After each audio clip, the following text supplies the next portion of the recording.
Hello divine souls. आज्ञा चक्र के बारे में इससे पहले की वीडियो में हमने बेसिक जानकारी डिस्कस की थी। आज हम जानते हैं आज्ञा चक्र से संबंधित कुछ महत्वपूर्ण जानकारी।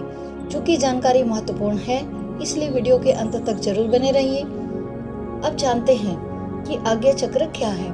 आज्ञा चक्र को दिव्य चक्षु भी कहा जाता है और इसे शिव जी की तीसरी आंख की तरह मनुष्य की तीसरी आंख भी कहा जाता है। इसे दिव्य दृष्टि भी कहा जाता है और ये दोनों आईब्रो के केंद्र में स्थित होता है। इसका कलर बैंगनी होता है। यह चक्र अध्यात्म को रिप्रेजेंट करता है, अर्थात आज्ञा चक्र अध्यात्म को दर्शाता है। यह हमारे शरीर का सबसे महत्वपूर्ण चक्र है और यह मानव शरीर का छठवां चक्र माना जाता है। इसे हम आध्यात्मिक चक्र भी कहते हैं, जो हमारे अंतर्ज्ञान, मानसिक क्षमताओं और उच्चतम ज्ञान से जुड़ा है। इसके साथ ही यह व्यक्ति को सही दृष्टिकोण और सहज ज्ञान का अनुभव कराता है। संस्कृत में इसे अंजना चक्र भी कहते हैं और अंजना चक्र अर्थात ज्ञान से परे। आज्ञा चक्र या अंजना चक्र आपके दिमाग को भौतिक दुनिया और 5 इंद्रियों से अलग जानकारी प्राप्त करवाता है, अर्थात हमारी छठी इंद्रिय जो होती है यानी कि 6 सेंस। आज्ञा चक्र के पूर्ण रूप से सक्रिय होते ही हमारे अंदर अंतर्ज्ञान, आंतरिक दृष्टि और मानसिक ऊर्जा तथा अलौकिक धारणा हमारे अंदर जागृत होने लगती है। जब आज्ञा चक्र जागृत होता है तो इंसान प्राकृतिक दुनिया और भौतिक दुनिया दोनों के साथ समानता महसूस करने लगता है। जो लोग इस चक्र को संतुलित कर लेते हैं वे दूरदर्शी तक बन जाते हैं। आज्ञा चक्र असंतुलित होने पर जीवन में विश्वास की कमी होती है। व्यक्ति को जीवन में लक्ष्य नजर नहीं आता, वह किसी भी निर्णय लेने में असमर्थ हो जाता है तथा उसे जीवन नहीं लगता। जीवन से जुड़े सभी कार्य उसे व्यर्थ लगने लगते हैं।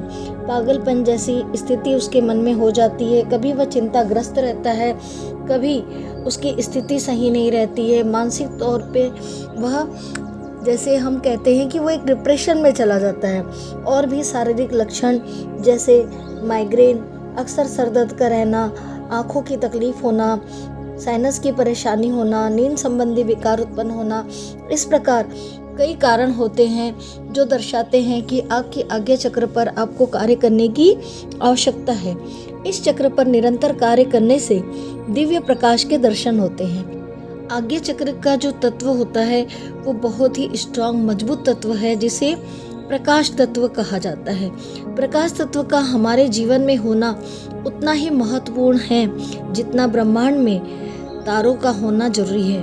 अगर हमारे जीवन में 5 तत्व के अलावा यह तत्व भी शामिल हो जाए तो हमारा जीवन बिल्कुल अलग हो जाता है और ये अलग तत्व है प्रकाश तत्व।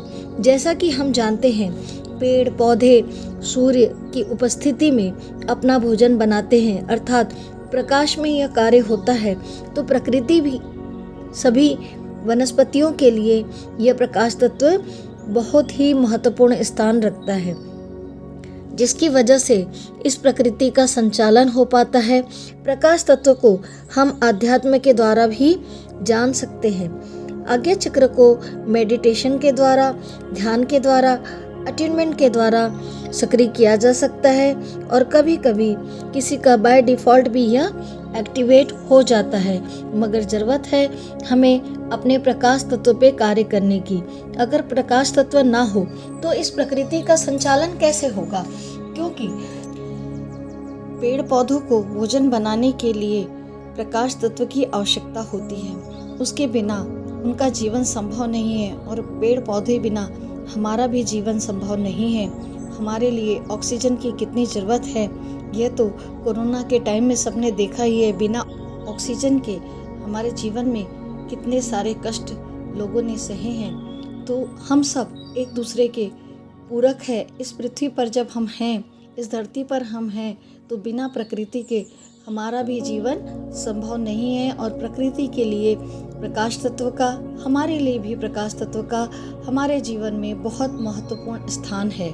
कहा जाता है कि 4 साल से कम उम्र के सभी बच्चों का आज्ञा चक्र एक्टिवेट होता है।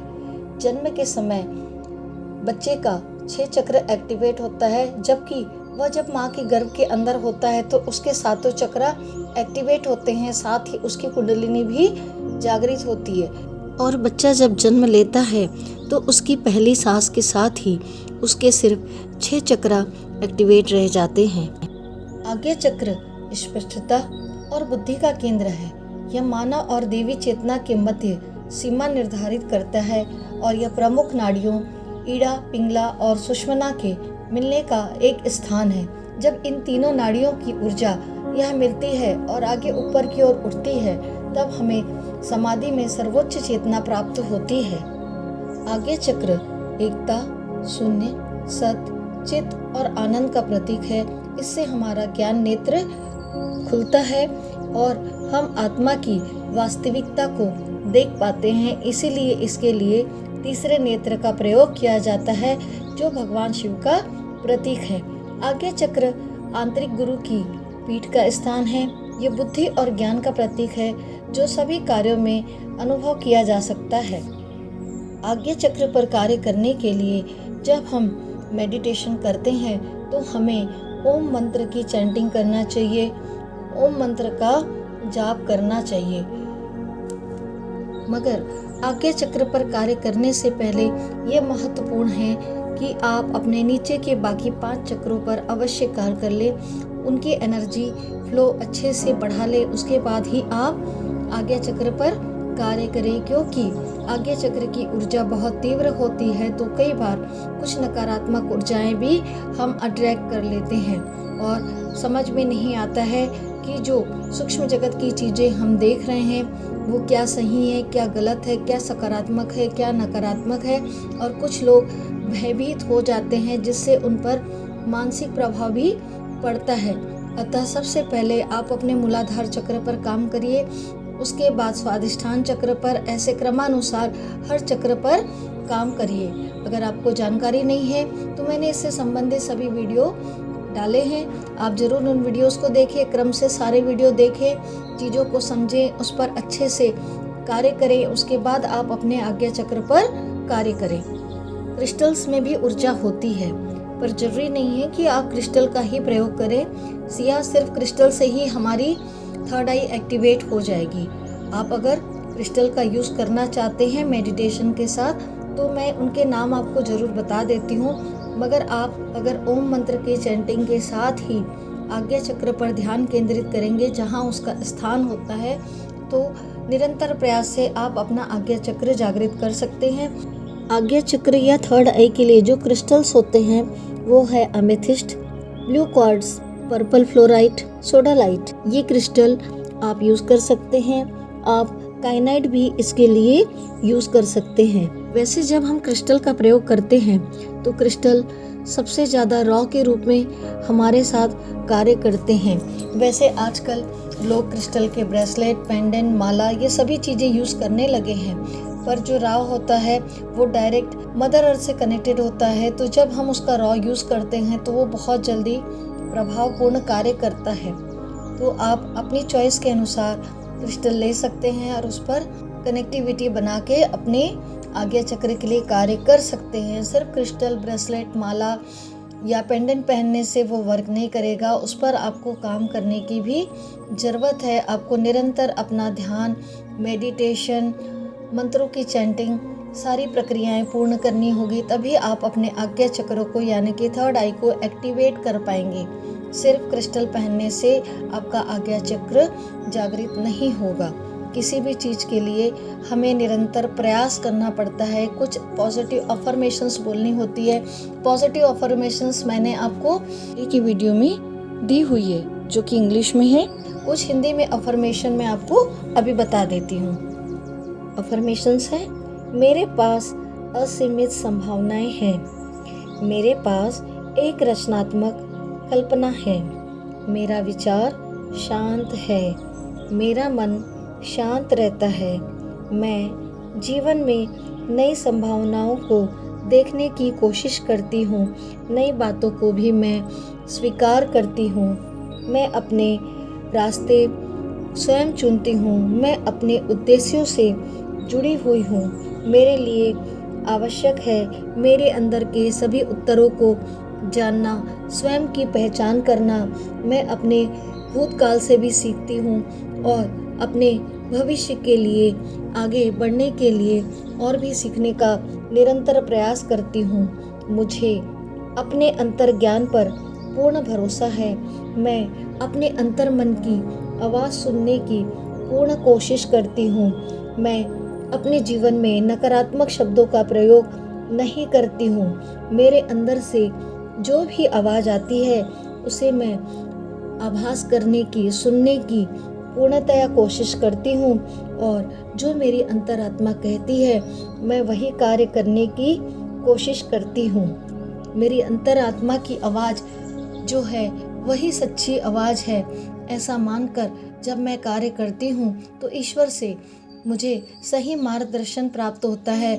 मैं उस यूनिवर्स से, डिवाइन से, ब्रह्मांड से, गॉड से बहुत जल्दी कनेक्ट हो पाती हूँ, उस ऊर्जा से जुड़ पाती हूँ। दिव्य शक्तियों का प्रकाश मेरे अंदर, मेरे अंतर्मन में जागृत हो रहा है।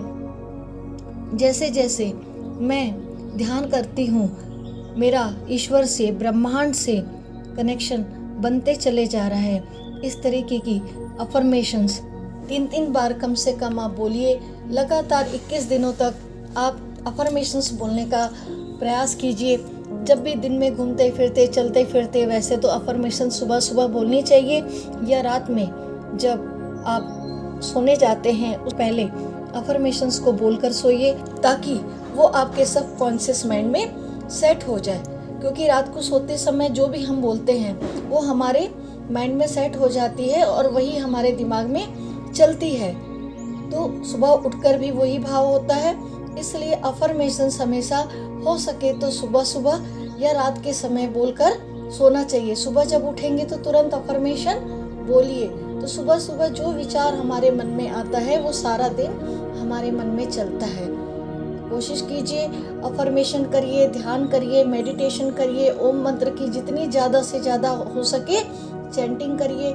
कुछ देर 10 से 15 मिनट हो सके तो डेली आकाश की ओर जरूर देखिए, ऊपर की ओर देखने का अभ्यास कीजिए। इससे आपको बहुत सहायता मिलेगी। मैं उम्मीद करती हूँ ये सारी जानकारी आपको अच्छी लगी होगी। मुझसे बने रहने के लिए, अपना आशीर्वाद देने के लिए आप सभी का बहुत बहुत धन्यवाद। ईश्वर आपको मानसिक शांति, अच्छा स्वास्थ्य प्रदान करे, सुख समृद्धि प्रदान करें, आपको आपके जीवन के लक्ष्य तक पहुँचाए, ऐसे मैं ईश्वर से प्रार्थना करती हूँ। मिलते हैं बहुत जल्द एक नए वीडियो के साथ। Thank you everyone, take care, God bless you.